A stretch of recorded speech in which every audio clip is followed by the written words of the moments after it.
আসসালামু আলাইকুম। আজকে আমি একটা পার্লার আইছি যেটার নাম ফেয়ার লুক, আপনারা দেখতে পারা। আর এটা পড়ছে জেল রোডের ডালার হোটেলের উপরে। তো আমি তারা ইনো রেগুলার আমি তারা রেগুলার কাস্টমার, কারণ তারা সার্ভিসটা খুব বালা আর তারা খুব যত্ন সহকারে যে কোনো জিনিস করেন। তো তারার স্পেসটাও খুব বড়। তো আপনারা দেখতে পাররা, আমি আপনারা ভিডিও করে দেখাই। আর তারা একটা রিমাইন্ডিং কররা, তারা যে কোনো কাজও খুব বেশি যত্ন সহকারে করেন। আর তারা মেডিসিনও খুব বালা ইউজ করেন, যার কারণে কোনো ক্ষয়ক্ষতি হয় না। তো আপনারা আইয়া ট্রাই করতে পারেন তারা রিনো। আর তারা এখো জিনিসের লাগি এখো আলাদা আলাদা জায়গা রাখছেন। তো একটু হইলকে ফেসিয়াল এরিয়া, আর এটা হইল গিয়া তারা মেকআপ রুম।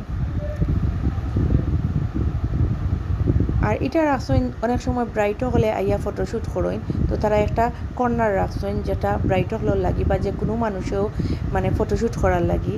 তো আপনারা আইয়া তারার পার্লারটা একবার দেখিয়া যাইবা। আর আমি একটা বুক দেখলাম, তারার বুক দেখিয়া আজকে আমি একটা হেয়ার ট্রিটমেন্ট নিমু আর একটা ফেসিয়াল নিমু। তো আপনারাও বুক দেখিয়া ডিসাইড করতে পারবা আপনারা কিতা করতা। আর দেখতে পারবা তারা ইনো হেয়ার ট্রিটমেন্ট থেকে লাগাইয়া ফেসিয়াল এভরিথিং আপনারা ইনো পাইবা সার্ভিস। তো আপনারা অবশ্যই তারা ইনো আইবা। আর তারার ব্যবহারটাও খুব ভালো। আর তারা আমার এক কাপ চা দিছেন, আমি আমার চা এনজয় করি। আর আপনারা ভিজিট করিয়া যাইবা।